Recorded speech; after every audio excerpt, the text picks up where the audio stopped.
tradicionalmente passado primeiro um filmezinho de mensagem subliminar. O primeiro foi de lavagem de mãos durante todo o ano passado. E esse a gente está pretendendo transmitir os conceitos básicos do atendimento de parada cardíaca, que faz parte de uma das exigências da Joint Commission que o hospital está se inserindo nesse programa e querendo ser acreditado. Então, a gente tem um filme da American Heart Association que foi traduzido, e a gente vai passar nos primeiros 2,5 minutos, e a gente tem passado sistematicamente no Grand Round. Vocês vão ver que esse filme tem duas partes, uma de atendimento básico e a outra que envolve o DEA, que é o desfibrilador automático, que a gente está pretendendo implantar no hospital. Então, o filme tenta ser bem simples e elucidativo, e acho que aos poucos a gente pretende que esse filme seja passado para todo o staff do hospital, médico e não médico. Paulinho? The American Heart Association is the nation's leader in life-saving CPR training. In fact, we write the CPR guidelines for everyone, the public, doctors, nurses, and paramedics. This year, we've made a few changes so that it's much easier for anyone to save a life using CPR.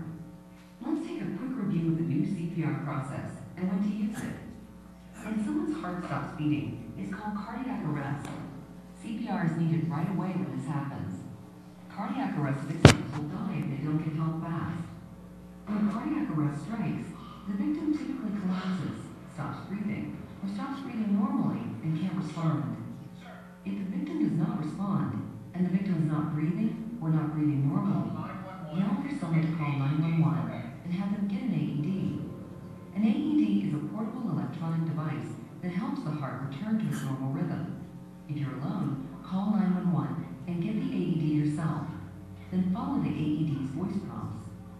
If no AED is available, immediately start CPR, beginning with compressions. Doing CPR is not hard. Anyone can do it. And now the American Heart Association is making CPR easier than ever.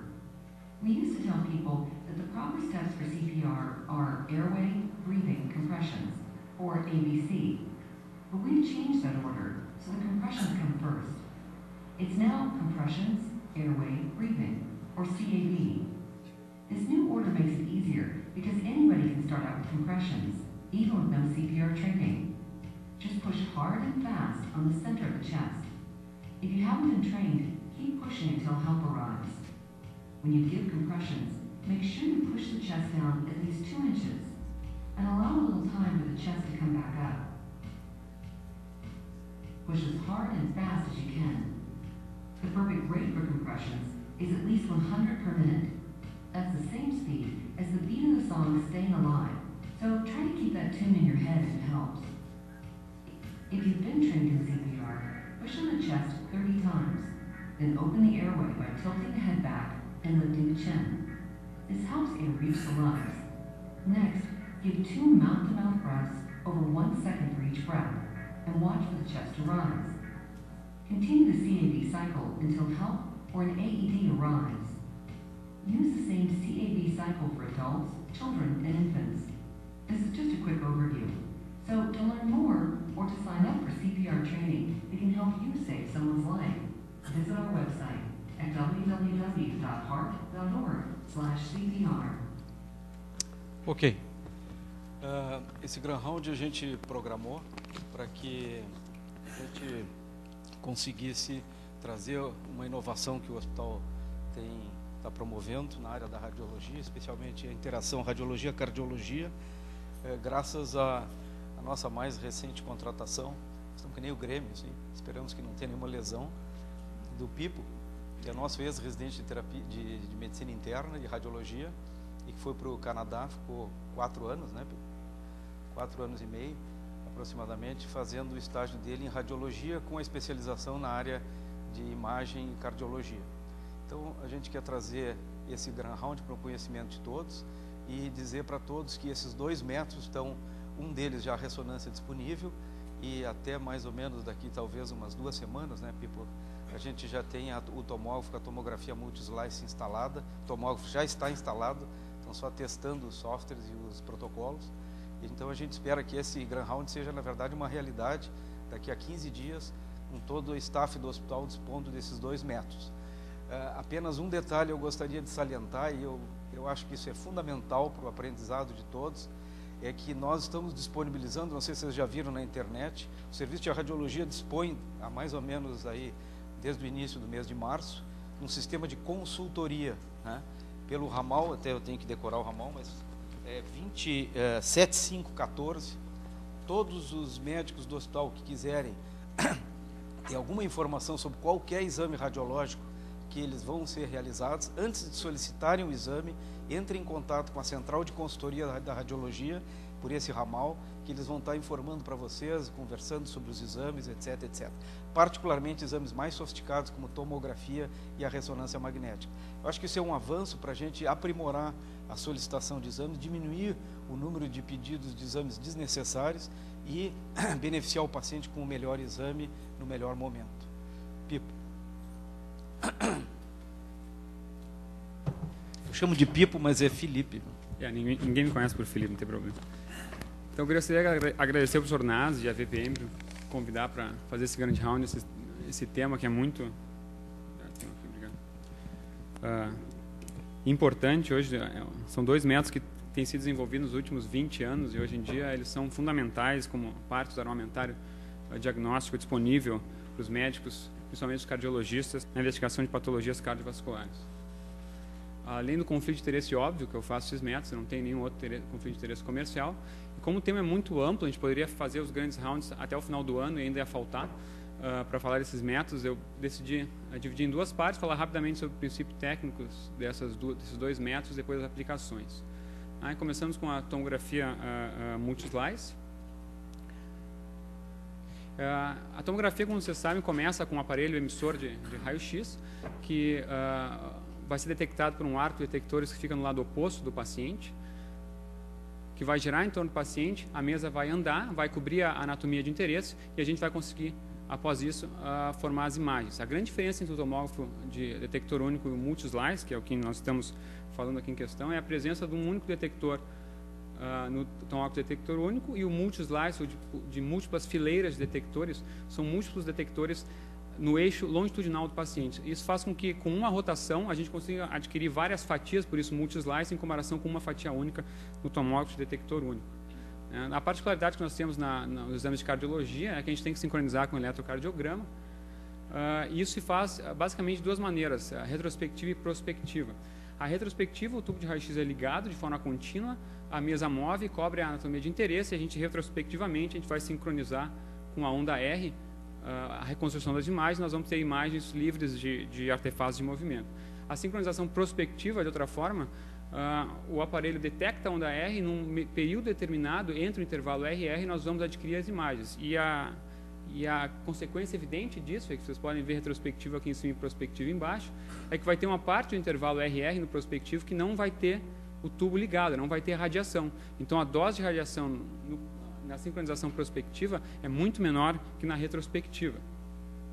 Só que para a gente conseguir isso, e particularmente importante no exame de tomografia coronariana, é uma frequência cardíaca idealmente abaixo de 60 batimentos por minuto, o que faz com que a maioria dos pacientes, dependendo do equipamento que se usa, e é o caso aqui no Hospital de Clínicas, a gente vai precisar lançar mão de drogas que reduzem a frequência cardíaca, como o beta-bloqueador, como o metoprolol. Isso está devidamente associado com a melhora na qualidade de imagem e a diminuição da dose de radiação. Então, esses são os princípios técnicos iniciais. Vamos passar agora para a aplicação em cardiologia. E em 2010, saiu um consenso de experts sobre o critério de uso apropriado da tomografia cardíaca. E a gente pode ver que tem pelo menos 60 indicações foram consideradas apropriadas. Eu não vou aqui revisar todas elas, porque não temos tempo. E vou começar pelo score de cálcio coronariano, que tem 2 aplicações a princípio. Tá? Como é que a gente faz o score de cálcio coronariano? O paciente deita na mesa, a gente faz um scout, olha onde é que está o coração e adquire diversas fatias, 2,5 a 3 milímetros de reconstrução, com a sincronização prospectiva, porque reduz a dose de radiação. Nós vamos ter uma imagem como essa aqui, em que a gente consegue ver a aorta e a descendente anterior e umas calcificações. São várias fatias. E a partir daí é muito fácil, a gente tem que só saber o que é calcificação coronariana e o que não é, para circular, e o software automaticamente vai detectar quando tiver 3 ou mais pixels com uma densidade maior que 130 Hounsfield Units, e vai contar o score total, que o mais conhecido é o de Agatston, que é 55 nesse caso, e a gente vai poder usar esse score total e tabular ele numa distribuição de indivíduos do mesmo sexo e idade, curvas de normalidade, ou também de percentil, e a partir daí poder estimar o risco de eventos cardiovasculares desses pacientes. Existem algumas ferramentas na internet, como valores de normalidade, você pode entrar lá e colocar o do seu paciente, e você vai saber o valor, onde é que ele está dentro dos percentis de normalidade, ou calcular a idade arterial, que é um outro método disponível. E o score de causa está bem estabelecido como um predistor muito forte de eventos cardiovasculares em pacientes assintomáticos, e uma coisa muito importante é que ele tenha valor aditivo aos fatores de risco tradicionais. E, além disso, se nós pegarmos pacientes com risco intermediário, aqui determinado por Framingham, o score de causa ele tem a capacidade de reestratificar o risco desses pacientes, elevar muitos deles para o risco alto e muitos deles para o risco baixo, que vai ter consequências terapêuticas em vista dos guidelines atuais. E se nós olharmos grandes estudos, a gente vê que o índice de reclassificação é muito alto. Se o score de cálcio é 0, e aqui é uma meta-análise com mais de 70 mil pacientes, mostrando que o risco é muito baixo de eventos cardiovasculares, 0,47% em 50 meses. Isso nos dá uma garantia que esses pacientes estão em risco muito baixo de desenvolver algum evento nos próximos anos. Em pacientes assintomáticos, apesar de nós termos já algumas frases, né, que colocam ele como uma ferramenta terapêutica em pacientes sintomáticos, não é tão forte a evidência, porque o número de pacientes examinados é menor, isso com a tomografia muscular e a ABCT, e que vai depender muito da probabilidade de pré-teste desse indivíduo que é sintomático. Então, o score de cálcio ele é tradicionalmente considerado para predição de risco em pacientes assintomáticos. Tá? Pulando agora para a angiotomografia coronariana, a gente consegue fazer imagens muito bonitas, evidentemente, todo mundo já viu essas imagens aqui, mas o importante, além de ter imagens bonitas, tem que oferecer alguma coisa diferente ou adicional tendo o armamentário terapêutico que a gente tem.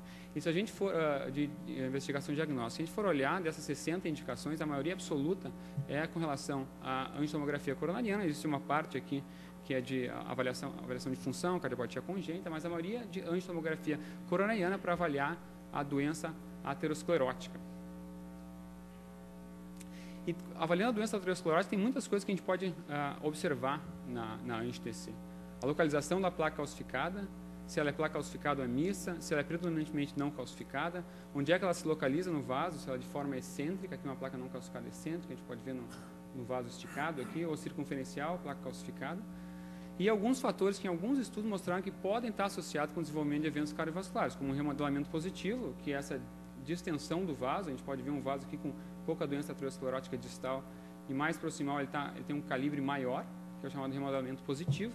Uma área mínima do lume, a gente pode calcular isso também, e a densidade da placa. Isso não está ainda bem estabelecido, mas são coisas que têm sido estudadas muito a fundo e que certamente no futuro a gente vai ver mais presente nos nossos laudos desse tipo de exame. Mas a gente tem que lembrar que a angiotomografia coronariana não é um cateterismo cardíaco, em todos os sentidos.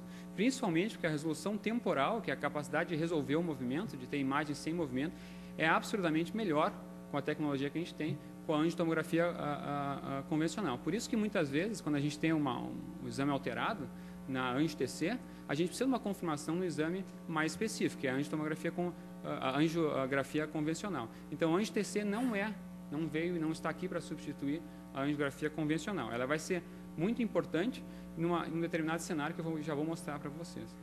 Aqui nós temos 3 estudos multicêntricos que foram realizados que demonstraram o Accuracy, o Core 64 e o MAIBO, mostrando que tem uma boa sensibilidade e um alto valor preditivo negativo, com exceção do Core 64 aqui, que foi desenhado para ter uma especificidade mais alta e realmente conseguiu.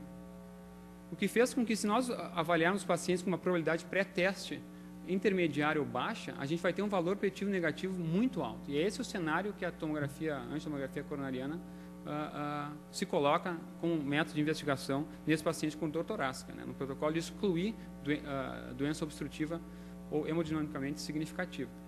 E nesses pacientes, né, os critérios de uso apropriado foi considerado como apropriado. Né, os pacientes que, mesmo naqueles que têm um eletrocardiograma que é interpretável e conseguem fazer um teste ergométrico, no risco intermediário ele pode ser usado como primeiro método. A maioria das vezes não é o primeiro método, mas pode ser utilizado também como primeiro método.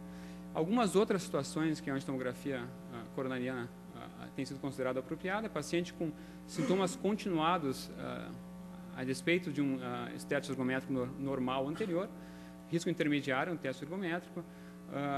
Isso aqui é importante, resultados discordantes ou equívocos de outros testes. Nesses casos, a tomografia coronariana é muito boa, porque ela ajuda a resolver esse equívoco, essa área de discórdia. E uma coisa muito importante aqui é que a ausência de doença coronariana obstrutiva, e na maioria dos estudos foi considerada com tomografia pelo menos 50% de redução no calibre do vaso, a gente tem uma sensibilidade muito alta em um negative likelihood rate de 0,008. Isso é muito bom. Isso nos garante que esses pacientes vão ter um outcome nos próximos anos muito bom. E, além disso, esse estudo recente do ano passado, de mais de 20 mil pacientes, é um registro, mostrou que há uma curva dose-resposta em pacientes sem doença aterosclerótica, doença não obstrutiva, obstrução de 1, 2 ou 3 vasos. O prognóstico deles piora progressivamente. E se nós pegarmos só, esse outro estudo, só os pacientes sem doença obstrutiva, sem obstrução de mais de 50% do diâmetro do vaso, também há essa curva dose-resposta. Isso aqui é uma das vantagens da tomografia coronariana, porque ela consegue mostrar a placa aterosclerótica, mesmo que ela seja não obstrutiva. Não é simplesmente, a gente não está simplesmente olhando a luz do vaso, a gente consegue olhar a parede do vaso. Isso ainda não foi incorporado em nenhum algoritmo de forma consistente e reprodutível, mas certamente nos próximos anos isso vai acontecer. E uma coisa que está muito em voga, e quem veio do ACC essa semana viu isso lá, é o uso de pacientes com dor torácica de risco baixo ou intermediário na sala de emergência. 2 semanas atrás, a professora Cariza apresentou aqui o algoritmo do nosso hospital e a tomografia coronariana foi muito apropriadamente incluída como uma alternativa. Essa meta-análise que está em Press, ela mostra que tem uma sensibilidade de 95%, né? É muito bom. O CT Stat, que foi publicado ano passado, mostrou que pacientes randomizados para anjo coronariana, isso é uma alternativa. Aqui não mostrou que um é melhor que o outro, mas que é uma alternativa segura e que talvez tenha um benefício de, se você for dar alta para o paciente de emergência, talvez seja mais rápido, dependendo do protocolo de estresse que você usar na cintilografia.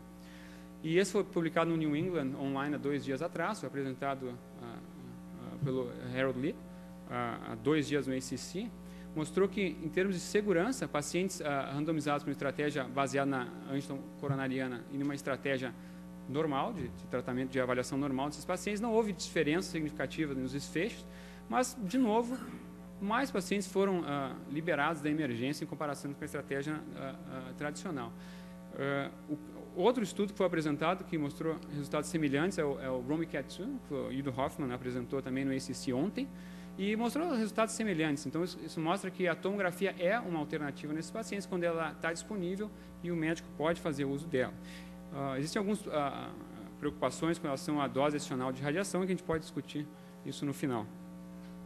Outra coisa que nós podemos mostrar muito bem na angiotomografia coronariana são as anomalias coronarianas, que, embora tenham uma prevalência baixa na população em geral, elas geralmente causam mais preocupações, que ocorrem, geralmente, aquele caso de parada cardíaca, morte súbita em paciente jovem. Então, eu teria vários exemplos para mostrar. Só esse aqui é uma coronária direita vindo do seio de valsalva esquerdo, aqui uma coronária esquerda vindo do seio de valsalva direito, com curso interarterial, que é considerado um maligno, né? E a gente pode mostrar na tomografia também vários fatores foram associados com pior prognóstico nesses cursos interarterial. E também nós demonstramos que, para descrição do curso da coronária, principalmente na separação do septal interarterial, a angiotomografia é melhor que a angiografia convencional. Algumas outras aplicações que a gente pode usar, lança-mão da tomografia coronariana, é a avaliação volumétrica. Isso a gente tem que salientar que só se a gente usar um gating retrospectivo, isso vai aumentar a dose de radiação. É por isso que não se faz isso de rotina.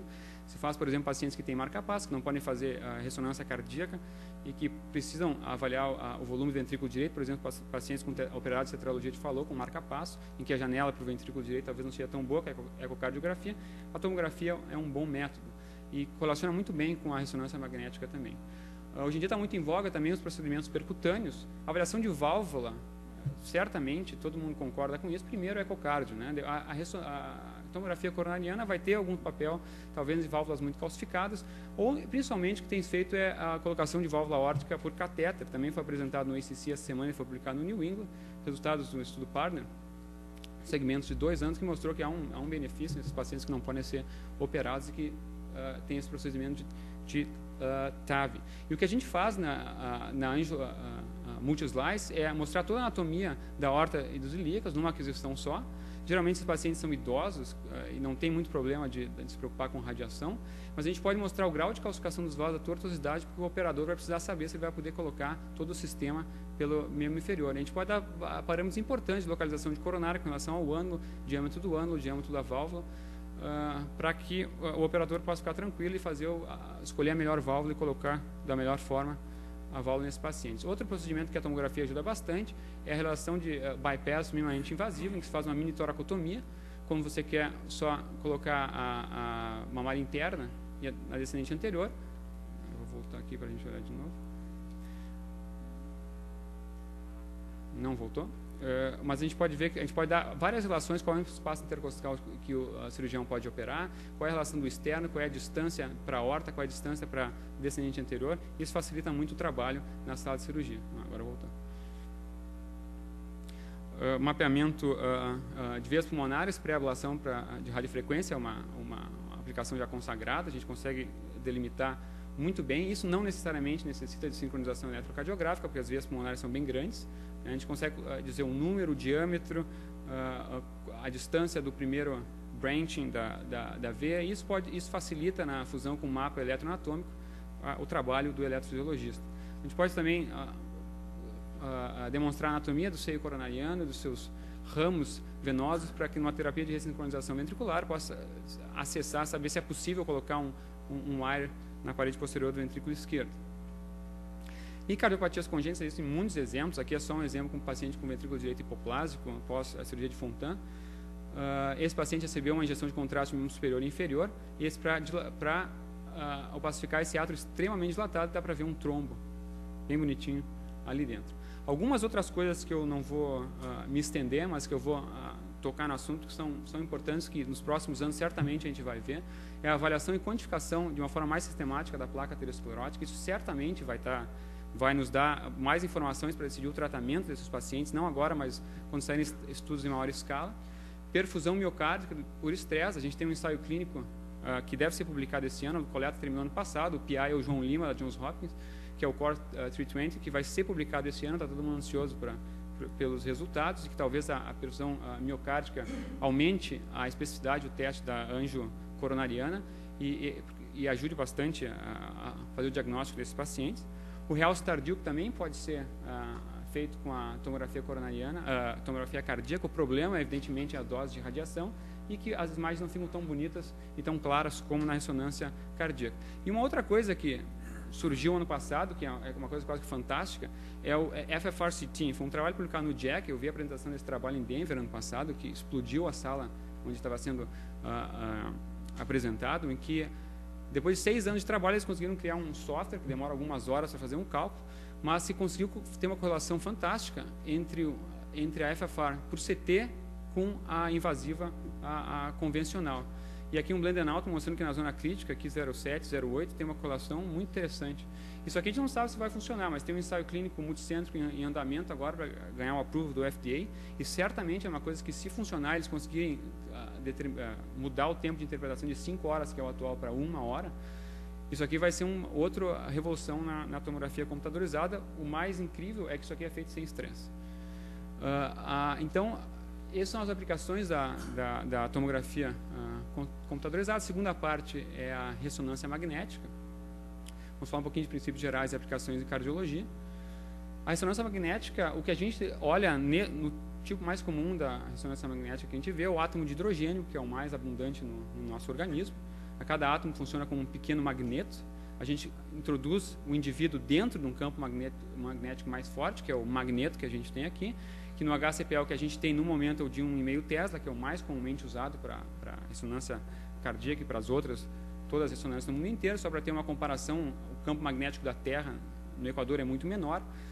As geladeiras chegam a 0,5 Tesla, então se você juntar 3 geladeiras, quase dá um aparelho de ressonância magnética, e é um pouquinho mais pesado só.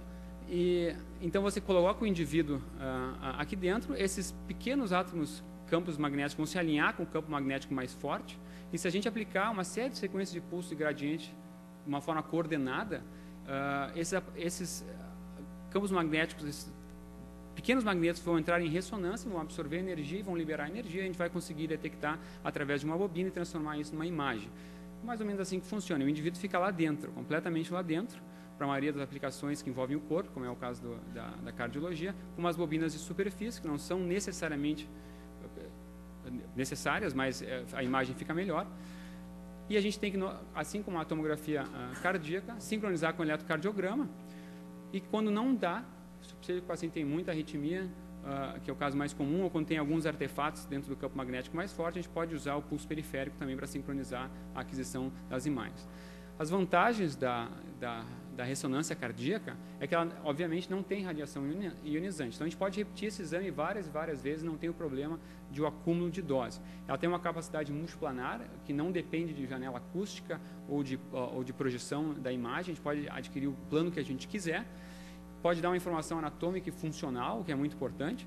E tem um alto contraste para tecidos moles, o que tornou a ressonância um método para caracterização tecidual. A gente vai ver alguns exemplos. Tem uma excelente resolução espacial e temporal.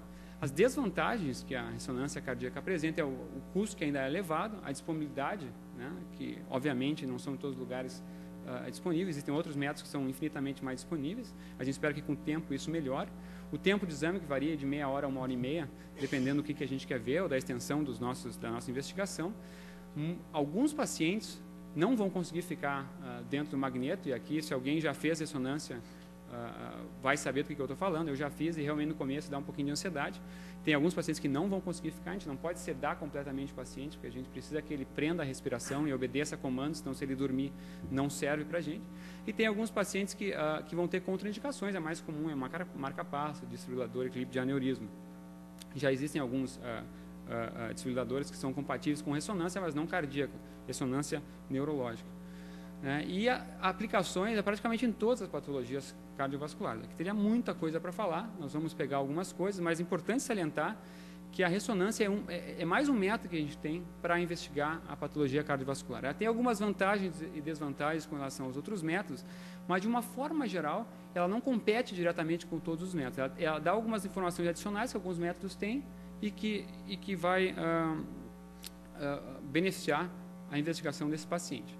Então, eu selecionei alguns tópicos aqui. Doença valvar eu não vou me estender, até porque a ecocardiografia aí é o método principal. Doenças da aorta por questão de tempo. Eu vou focar um pouquinho nessa avaliação anatômica, funcional, miocardiopatia, insuficiência cardíaca e cardiopatia isquêmica. A avaliação anatômica funcional tem vários parâmetros que a gente pode avaliar, inclusive até o metabolismo, dependendo do que a gente quiser fazer. Miocardiopatia é um mundo à parte, nós vamos entrar em contato daqui a pouco. Vou falar sobre doença coronariana obstrutiva, infarto, viabilidade. Cardiopatia congênita é outro mundo à parte, a gente só vai comentar em algumas coisas rapidamente. Tumor cardíaco é um método muito interessante, principalmente nessa parte que tumor versus trombo, consegue diferenciar muito bem. Doença valvar, então, já falei. Doença pericárdio, tumor e pericardite congestiva, acho que seriam as indicações mais frequentes que a gente tem. A avaliação anatômico-funcional, essa capacidade multiplanar que a gente tem na ressonância, permite que a gente adquira qualquer plano que a gente quiser e a gente pode reproduzir os planos que nós estamos mais comumente acostumados, né, na ecocardiografia. E a gente pode ver aqui que a gente pode avaliar aqui o ventrículo esquerdo, o ventrículo direito, no eixo curto. A gente pode avaliar a contração segmentar de todas as paredes, né, com uma alta resolução espacial, uma diferenciação muito boa entre o sangue e o ventrículo. Né? A gente pode ver aqui embaixo um paciente com um infarto anterior. E para calcular a fração de ejeção, a gente adquire várias dessas fatias, cobre todo o ventrículo, e a gente manualmente, de maneira semiautomática, existem alguns softwares que fazem isso automaticamente, mas não são tão bons, a gente seleciona a fatia sistólica final, diastólica final, e faz os contornos ali, faz de todas as fatias, e a gente vai ter todos esses parâmetros à nossa disposição. Isso é praticamente essa parte aqui, essencial de todos os exames, e a gente deve encontrar no laudo todos esses, praticamente quase todos esses parâmetros. Né? Existem alguns locais que se adquire o magneto, não se adquire o software de pós-processamento, se cria um pequeno problema. Né? É um método com melhor acurácia e reprodutibilidade. Né? Ele não depende da geometria do ventrículo, nós não precisamos assumir que o ventrículo é uma elipse. Né? A gente pode ver o ventrículo direito aqui. Isso aumentou muito a reprodutibilidade do método em comparação aos próximos. E uma coisa muito importante, como ele é um método muito acurado e reprodutível, na pesquisa clínica tem estudado muito, porque diminui o tamanho das amostras, porque a gente quer mostrar o tamanho de efeito que a gente quer mostrar. Com relação à caracterização tecidual, eu vou dar só alguns exemplos aqui, depois nós vamos entrar nos casos específicos. A gente pode fazer imagem de edema, e aqui é um eixo curto, imagens ponderadas em T2, a gente pode ver um sinal aumentado nessa parte inferior, a gente pode quantificar isso com software. Isso pode ser de auxílio no diagnóstico de infarto do miocárdio, particularmente na miocardite ou em outras miocardiopatias, como essa miocardipatia induzida pelo estresse. E aqui é um exemplo do paciente com infarto anterior, uma área de edema, isso significa esse autossinal edema, e aqui quantificado por uma cor. E aqui um realce tardio, mostrando uma área de fibrose pequena, e a diferença entre essa área de edema e essa área de fibrose foi o miocárdio que foi salvo pela terapia de reperfusão. Aqui nós temos um caso de realce precoce, que é usado na miocardite, no pré-contraste e pós-contraste. A gente pode fazer um índice de realce precoce que vai ajudar no diagnóstico de miocardite. Com relação à fibrose, isso foi o grande boom da ressonância cardíaca, foi a capacidade de demonstrar fibrose no miocárdio. A gente pode ver esse quadrinho, um paciente com miocárdio normal, um paciente com ruptura de membrana celular e aqui um paciente com fibrose. O que acontece é que o gadolínio é um meio de contraste extracelular. Ele vai ficar no extracelular. Quando a gente tem ruptura de membrana celular, ele vai ter um volume de distribuição maior. A mesma coisa acontece com a fibrose. Então, ele vai entrar no miocárdio, passar pelo miocárdio normal, e aqui ele vai entrar e ficar mais tempo aqui dentro. E isso tem uma implicação direta, porque se nós fizermos uma imagem entre 5 e 30 minutos após a injeção do contraste, no miocárdio normal, que não tem células rompidas, o miocárdio já vai ter ido embora dali. O gadolínio já vai ter ido embora. E no miocárdio infartado, ele vai ficar ali. Então, a gente vai ver como, nessa sequência de recuperação de inversão, hiperintenso, essa é a área de infarto de fibrose. E isso tem uma excelente resolução espacial. Aqui no modelo canino, é quase comparável à histologia, de tão bom que é. Até níveis tão pequenos como 1 grama de tecido infartado, a gente consegue, dependendo do caso, demonstrar. E isso vai ajudar muito o padrão de realce tardio a definir a patologia que a gente está estudando. Um outro exemplo é a deposição de ferro. Isso mudou a sobrevida dos pacientes que têm hemocomatose ou talassemia, que fazem muita transfusão de sangue, porque o depósito de ferro no coração ele não se correlaciona diretamente com os níveis sanguíneos, nem com o depósito no fígado. Então, se descobriu que, medindo esse tempo T2 estrela, que aqui não vem ao caso explicar, no miocárdio a gente consegue ter uma correlação muito grande com a deposição de ferro no miocárdio. E o valor normal aqui é até 20 e abaixo de 10 é severo. Então, esse paciente tem deposição moderada. A gente pode ver o fígado, o que ele vai perdendo no final nessa sequência, com TS diferente, mostra que o fígado também está com impregnação de ferro. Existem muitas outras coisas que a gente pode ver, e aqui não vem ao caso a gente entrar nos detalhes por causa de tempo, que a ressonância pode ajudar. Uma das coisas é a perfusão de primeira passagem. A gente pode ver no estresse, no repouso, aqui a perfusão homogênea, e no estresse há um defeito de perfusão subendocárdico anterior e septal, isso aqui pela presença de um tumor, acometendo a descendente anterior, aqui, e que pode ser feito com adenosina ou dipridomol. Existe uma outra sequência que se chama contraste de fase, que serve para a gente avaliar fluxo. Isso é uma válvula órtica bicúspide aqui. A gente pode calcular fluxo, velocidade, gradiente de pressão. Isso tem uma correlação muito boa com os outros métodos e pode ajudar bastante, principalmente em pacientes com shunt, na quantificação de shunt, que a gente mede na aorta, na artéria pulmonar, e calcula a fração de shunt. Podemos avaliar também a fração de regurgitação e o pico de estenose, que é interessante em pacientes com coartação de aorta. Eu vou pular a miocardiopatia e vou voltar com ela depois. Eu vou falar primeiro de cardiopatia isquêmica, que é uma grande indicação desse método no mundo inteiro, no nosso meio, que a parte com estresse é muito útil para avaliar o paciente com dor torácica estável. A gente tem 2 métodos aqui, o dopamina e a adenosina diprilamol. A dopamina é essencialmente a mesma coisa que a ecocardiografia. As vantagens e as desvantagens da ressonância magnética vão estar aí nesse exame, que tem uma especificidade muito boa para o diagnóstico de doença coronariana hemodinamicamente significativa, e tem um prognóstico, e demonstra que tem um alto valor prognóstico nesses pacientes, aqui no estudo do ano 2010. A adenosina ou diprilamol, a gente usa o diprilamol aqui mais frequentemente por causa do custo da adenosina, que é muito alto. A gente olha a perfusão de primeira passagem. A gente faz primeiro o estresse, depois o repouso. A gente vê a perfusão no miocárdio em repouso, bem homogêneo e bonitinho. E no estresse, a gente consegue ver esse defeito, essa hipoperfusão subendocárdica. Esse é um paciente que tinha doença de 3 vasos, foi submetido a uma revascularização cirúrgica, né? A gente pode passar aqui. E já tem vários estudos publicados com esse método, e aqui tem uma meta-análise, uma das últimas que saiu em 2010, mostrando que tem uma boa sensibilidade e especificidade.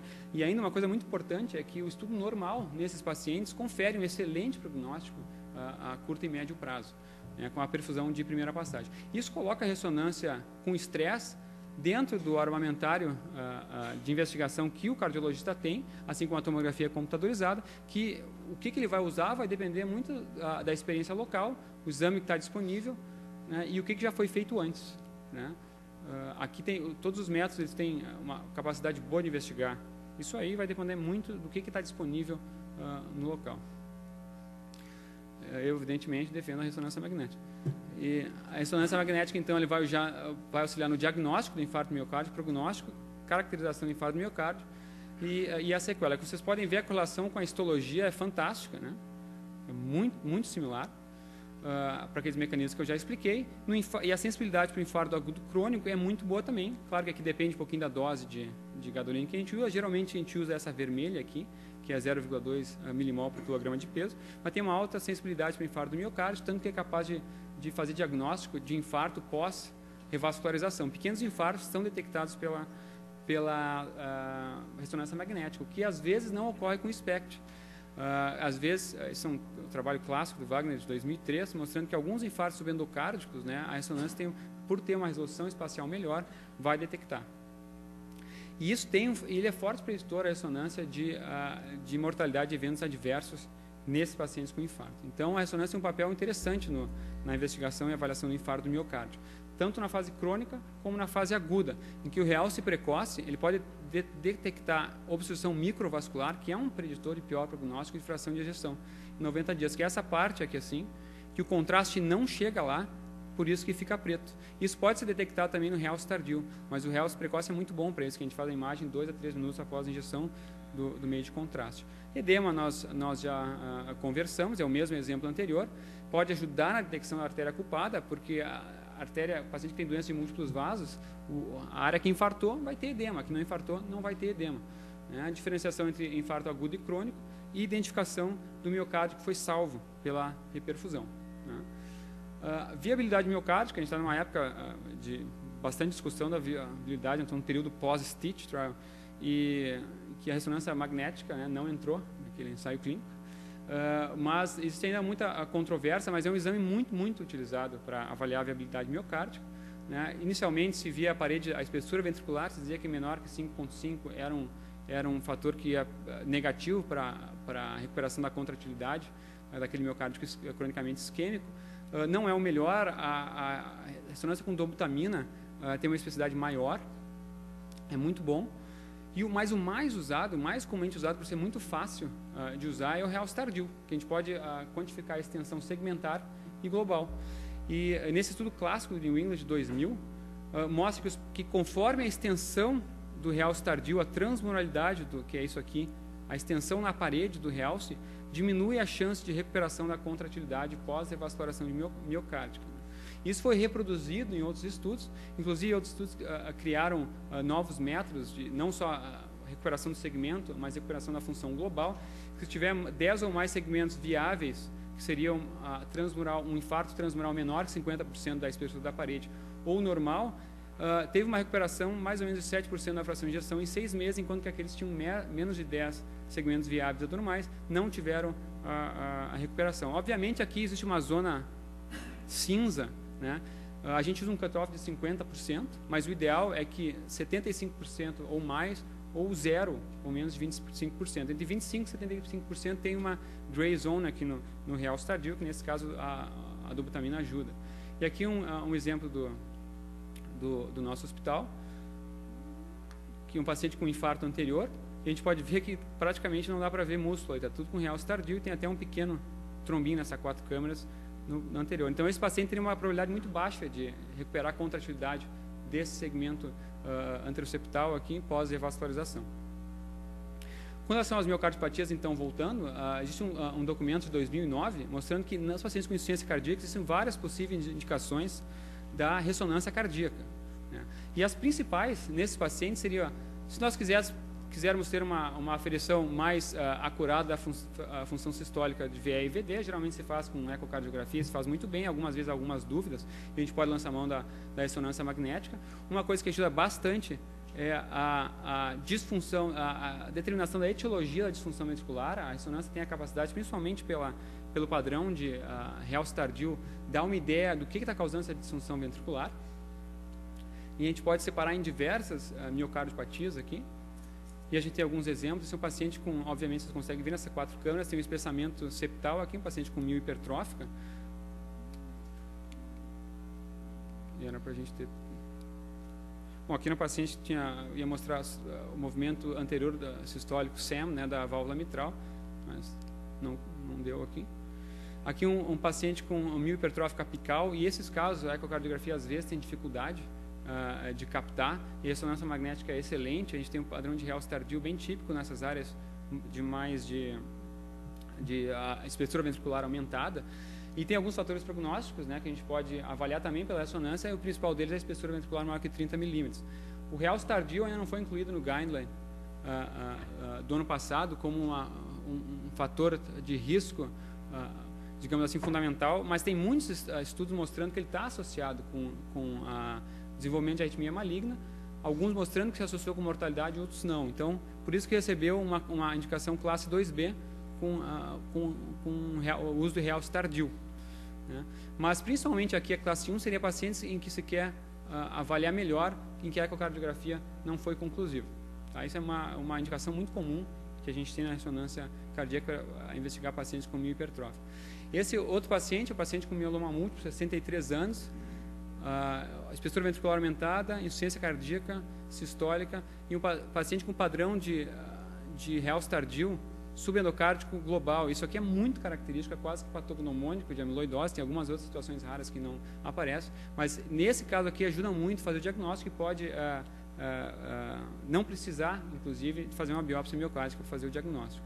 Nesse outro paciente com diagnóstico de sarcoidose por biópsia, sarcoidose pulmonar, a gente pode ver um padrão de realce tardio poupando aqui o subendocárdico. Depois nós vamos ver que quando poupa o subendocárdico não é isquêmico. Então isso aqui é um padrão de miocardiopatia não isquêmica num paciente com sarcoidose. Isso é sarcoidose cardíaca. A ressonância cardíaca é mais sensível que os critérios clínicos para determinar, já foi demonstrado, sarcoidose cardíaca. Tem vários estudos em andamento agora determinando qual é a real utilidade de fazer ressonância cardíaca nesses pacientes, porque isso, se nós mostrarmos que detectando esses casos, não esses aqui, mas os casos que são assintomáticos, tentando mudar o curso natural da doença, certamente a ressonância cardíaca vai ser muito mais usada nesses pacientes. E esse é um caso que a ressonância quase que começou por aí, nas miocardiopatias, na displasia ritmogênica do ventrículo direito. A gente vê um ventrículo com acinesia focal aqui, esses bulgings que a gente tem na parede ventricular, em disfunção sistólica. E esses são os critérios revisados de 2010, em que a ressonância cardíaca faz parte, pode fornecer critério maior e menor. Mas a ressonância cardíaca não faz o diagnóstico de displasia ritmogênica. Não faz. Muita gente acha que faz, mas não faz. A ressonância cardíaca é um dos critérios dentro de uma lista de critérios. Então, idealmente, você não vai receber um laudo de ressonância dizendo que esse paciente tem displasia ritmogênica. É consistente com um critério maior ou maior, pelo menos essa é a minha visão. E o padrão de realce tardio pode diferenciar claramente em isquêmico e não isquêmico. Se você tiver uma artéria epicárdica aqui, ocluída, o local que vai sofrer primeiro é o mais distante, é o subendocárdico. Então, se você tiver um padrão de realce tardio que poupa o subendocárdico, isso aí não é isquêmico, não é relacionado à doença de coronárias epicárdicas. Então, a gente pode tentar olhar por esse tipo de padrão e definir a etiologia da disfunção ventricular desse paciente. A gente consegue ver fatores prognósticos, como fração de ejeção e realce tardio, que é um fator de pior prognóstico também, e pode avaliar a viabilidade miocárdica, como eu já comentei antes. Já estamos terminando. Com relação às cardiopatias congênitas, esse é um paciente, esse é só um exemplo, existem muitas coisas que a gente pode ajudar. Um paciente com um defeito septo interatrial, do tipo ósseo secundo, evidentemente que o cardiograma vê isso aqui, mas nós podemos auxiliar, aqui a gente pode ver melhor até o defeito, na quantificação do fluxo da artéria pulmonar e aorta, e ver a fração de shunt e a função do ventrículo direito. Isso auxilia no momento de determinar quando é que esse paciente tem que ter isso aí corrigido. E aqui um outro paciente com defeito septo interatrial do tipo seio venoso superior, em que a veia cava superior está se comunicando com o átrio aqui. E tem umas veias pulmonares que estão entrando bem nessa junção. E a angiografia demonstra bem direitinho a veia cava descendo aqui e umas veias pulmonares entrando na veia cava onde não era para ter nada. Isso ajuda muito o cirurgião na hora de ele planejar o que ele tem que remover daqui e qual é o PET que ele tem que fazer. Né? Tumores cardíacos é muito interessante também, principalmente aquela questão de tumor versus trombo.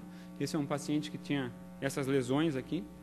Ele tinha umas outras características, evidentemente, era um paciente pós-transplante cardíaco. E esse paciente tinha várias sequências que a gente fez, uma delas mostrando nitidamente que ele não teve realce, essas áreas aqui. Então, isso aqui eram trombos, um associado à válvula tricúspide e um grande no átrio direito. Nesse outro paciente aqui, vocês podem ver que tem uma partezinha brilhante junto do septo interatrial, ventrículo esquerdo, ventrículo direito, átrio esquerdo, que ele é hipointenso em T1, hiperintenso em T2 e que se realça pelo contraste. Isso aqui no paciente com um mixoma atrial, ele foi à cirurgia e confirmou que era um mixoma atrial, só não tem a foto. Doença valvular eu não vou falar. E doença do pericárdico, eu gostaria de salientar, a gente teve um caso de pericardite constritiva recentemente. Eu só queria falar desse estudo é de 2009, tá? Que é um estudo piloto de um registro grande que tem na Alemanha, na Europa, esse aqui é da Alemanha, mostrando que as indicações mais frequentes naquela época, em mais de 11 mil pacientes, né, de ressonância magnética, estudo prospectivo, mostrando que na maioria dos pacientes a gente consegue uma qualidade de imagem boa e que as complicações são muito raras, e aqui estavam mais associadas a quando tinha que fazer estresse com dobutamina, e muitas vezes ele dá um novo diagnóstico que não se tinha anterior e que tem consequências terapêuticas, né? Então, no manejo desses pacientes com insuficiência cardíaca, isso pode ter consequências terapêuticas. Então, a ressonância não é um método só para mostrar imagens interessantes, né? A gente pode discutir mais tarde a questão da dose de radiação, mas eu deixo meu e-mail se alguém quiser fazer algum contato, algum material para achar interessante.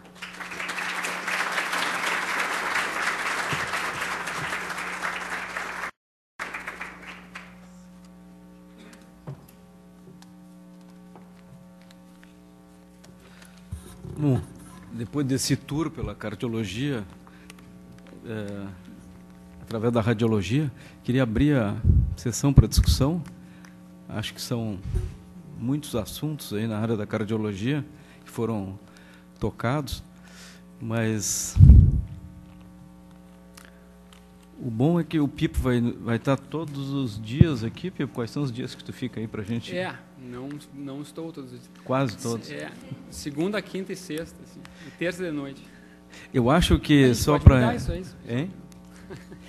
Não, eu acho que é fundamental essa ideia da gente discutir os exames, sabe? A gente tem enfatizado isso muito na radiologia, que todo o corpo clínico do hospital entre em contato com os radiologistas para discutir os exames antes da solicitação.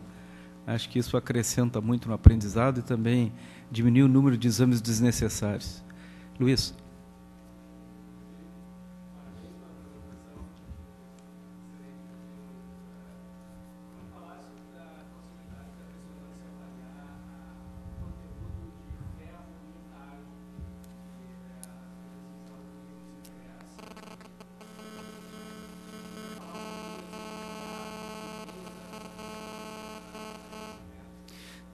É muito bom. Eu tive experiência de fazer bastante em vários pacientes que tinham hemocromatose e principalmente talassemia.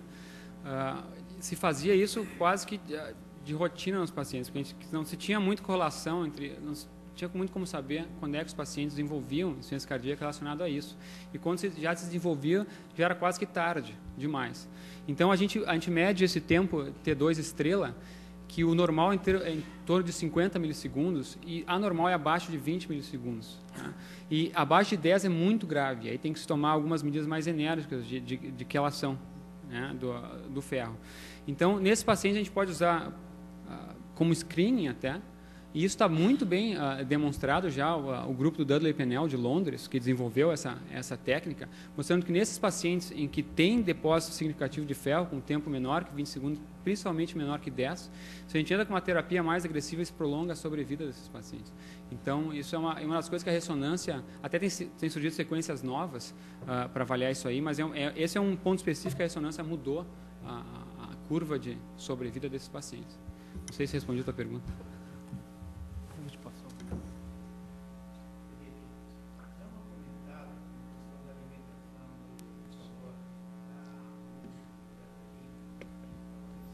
Ah, tá ok.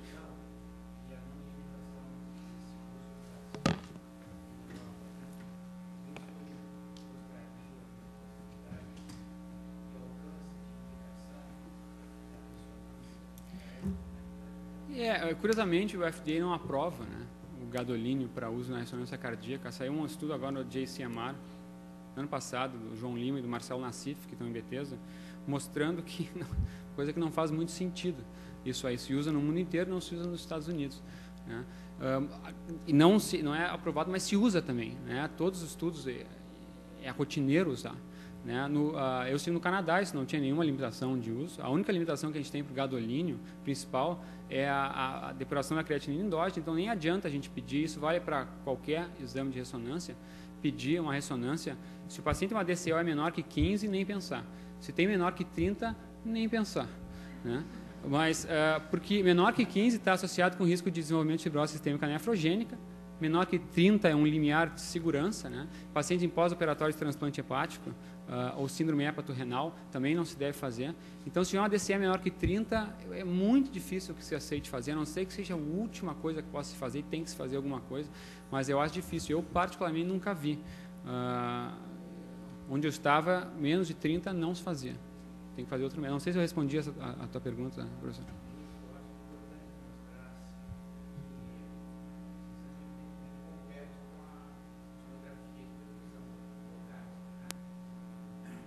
Eu tentei ser aqui bem. Uma questão assim de que ela hoje cada vez mais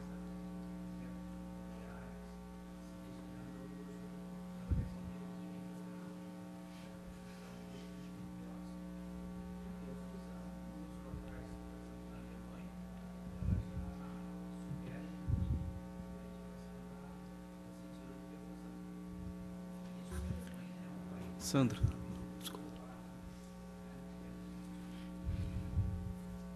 A mulher tem puxado o barco da ressonância também.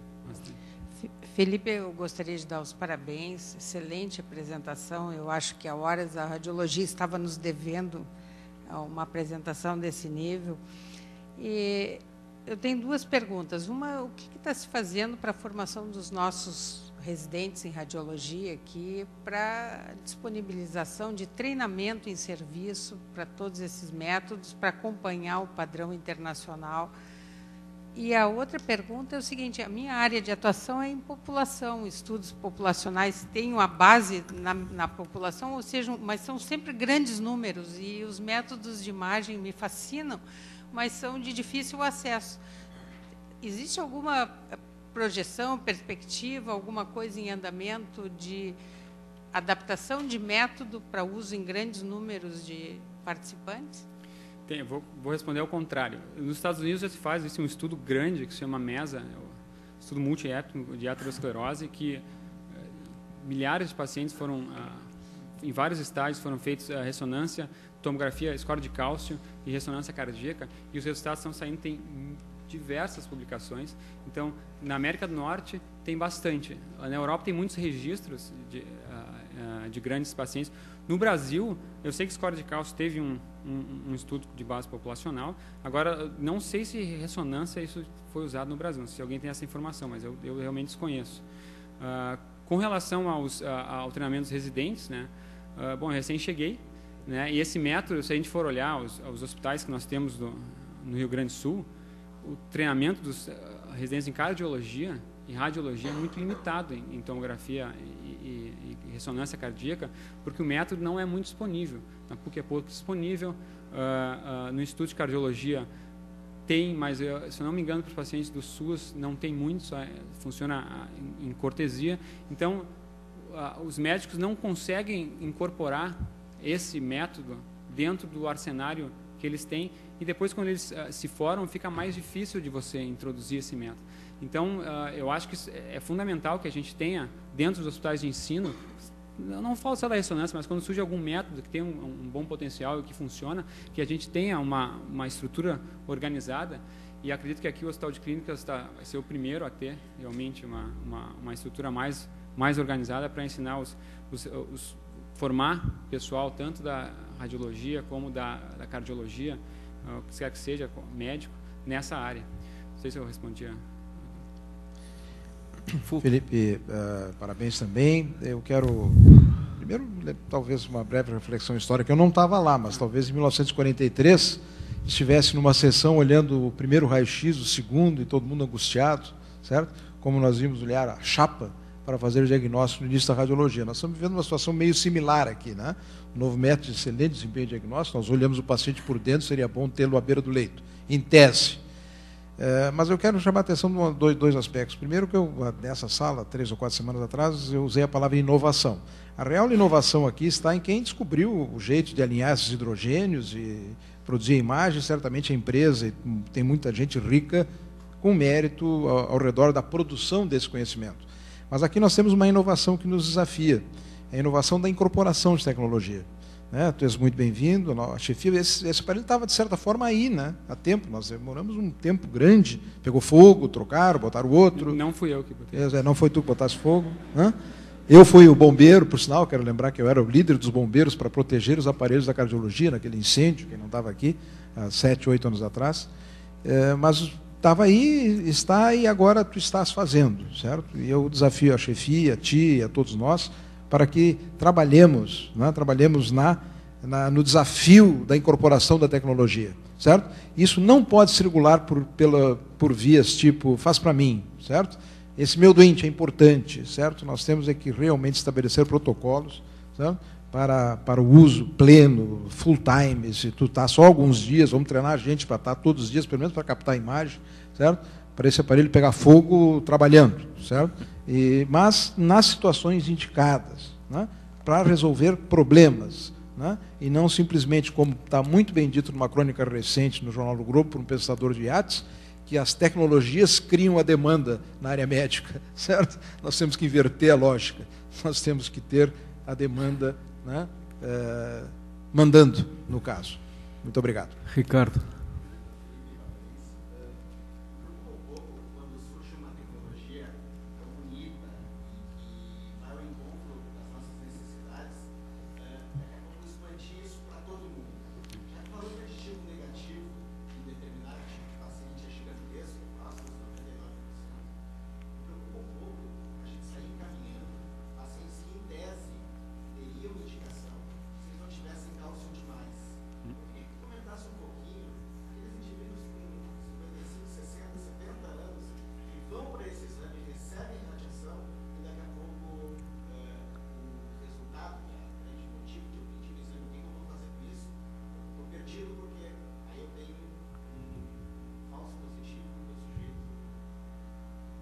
Não, isso é um dos problemas da tomografia. Até recebi uma carta ontem, o artigo foi aceito com algumas modificações, justamente comentando a questão do uso do score de cálcio antes da tomografia coronariana, porque esse estudo do Core 64 foi um dos que teve um resultado pior da tomografia. Eles acabaram excluindo os pacientes que tinham um score de cálcio maior que 600 para tentar diminuir esse problema. Não diminuiu.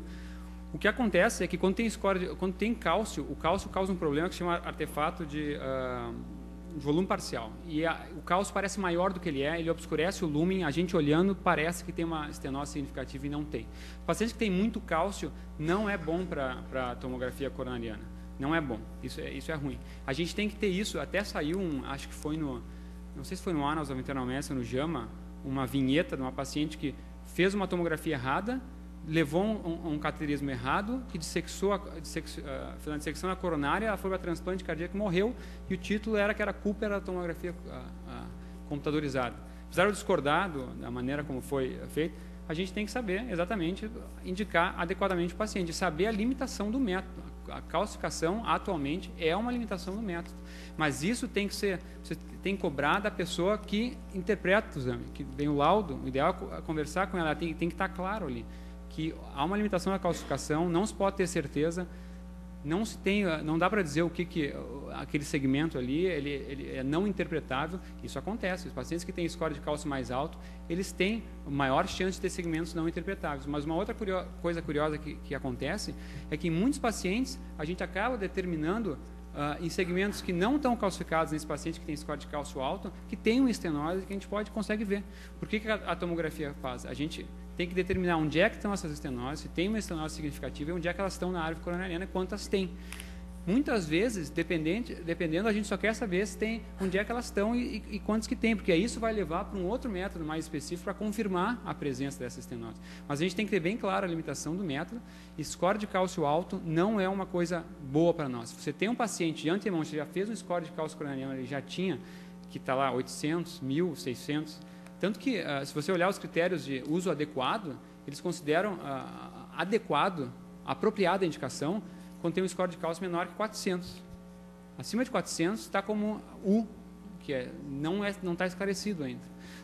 A gente faz bastante, e isso é um meia-culpa que todos nós temos que fazer, está se mandando o paciente realmente demais para a tomografia coronariana, paciente que não precisaria estar indo, ou que teria outros métodos para ir, mas como é um exame que tem um valor preditivo negativo, as pessoas às vezes vão muito alto na ânsia de, vamos excluir, mas às vezes não dá. Quando tem um score de cálcio, esse ponto foi muito bem levantado. Quando tem muito cálcio, não é um método bom. Outra coisa que não é um método bom, paciente com fibrilação atrial e arritmia, não é bom para a tomografia coronariana.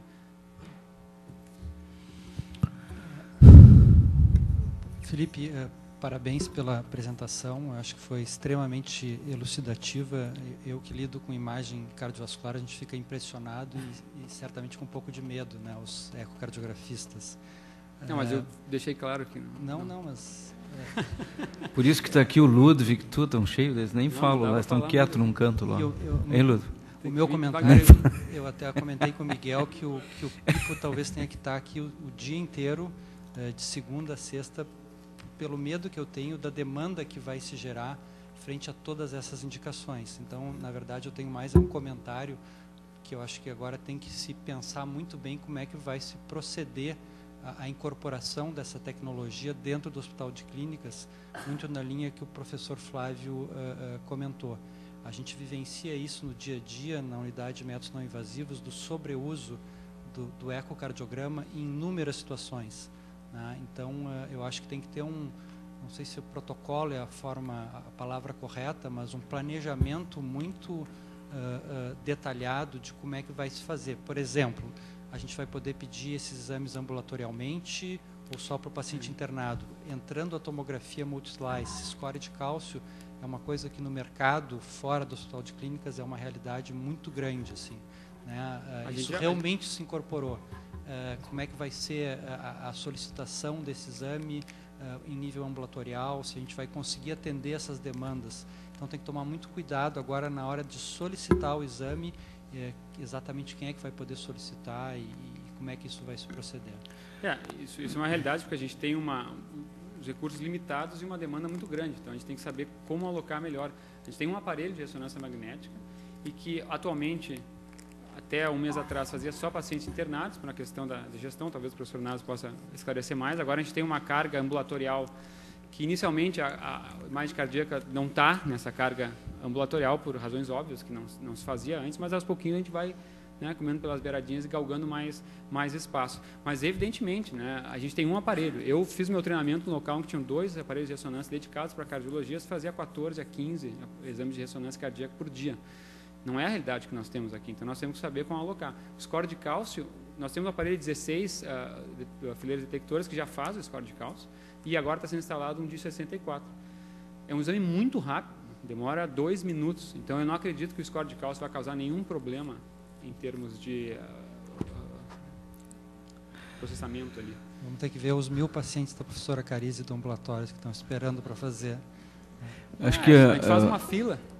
A ideia, Rodi, é que a gente trabalhe, nós vamos ter que ter, a ideia do Grand Round hoje era divulgar as informações que a população do hospital, em especial a cardiologia e os demais serviços que fazem parte que interagem na área, conhecessem os novos métodos e o que a radiologia está oferecendo. Nós temos que trabalhar um pouquinho ainda com relação a volume, nós estamos disponibilizando ramais para conversar sobre os exames, nós estamos disponibilizando algumas cotas de exames para os ambulatórios, vai ter que ser em pequenas doses para a gente liberar, mediante carimbo do chefe de serviço, por enquanto, pelo menos pelos exames mais sofisticados. Mas isso não impede que vocês tenham o contato prévio com o Pipo ou com alguém mais da radiologia para discutirem a indicação do exame.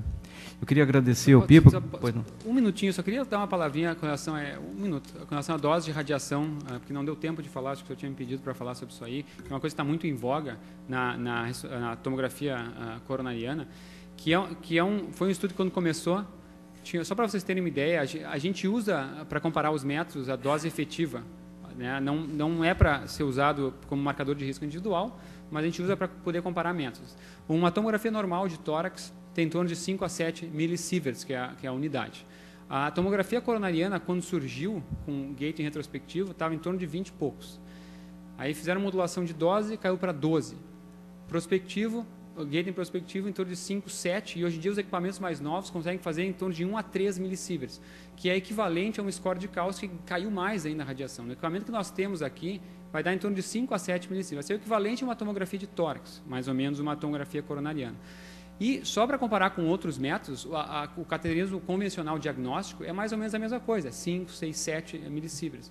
A cintilografia com talho um pouquinho mais alta, também não vou me arriscar muito a meter nesse assunto, senão eu tomo aqui uma crítica, mas em torno, pode chegar a 20, com um TECNES chega ali a 11 millisieverts, então a tomografia coronariana está no mesmo nível, não está nem mais, nem muito abaixo dos outros. Existe uma grande preocupação, e a gente tem que ter preocupação principalmente com crianças e mulheres jovens, que têm uma expectativa de vida longa. Um paciente com 65, 70 anos de idade, 60 anos de idade, é muito difícil que vá ter qualquer problema por causa de um exame. E o problema são os exames repetidos, ficar fazendo tomografia de tórax todos os meses. Isso vale para todos os métodos. É por isso que a gente tem que ter uma indicação precisa, porque ele vai ter um benefício maior do que o risco. Apesar de que não existe prova, nem nunca vai existir, vou repetir, não existe evidência, nem nunca vai existir, que uma dose menor que 20 millisieverts vai causar qualquer coisa no indivíduo, que é impossível. Já foi feito cálculo, teria que seguir 10 milhões de pessoas por 40 anos, para saber, não vai saber. Então, a maneira que a gente tem que lidar com isso é tentar diminuir o máximo a dose, porque a gente não sabe. E mantendo sempre uma qualidade diagnóstica, para a gente não perca a qualidade diagnóstica e indicando apropriadamente os estudos. É só esse parênteses aí que eu queria. Queria agradecer ao Felipe, a presença de todos e até quarta que vem.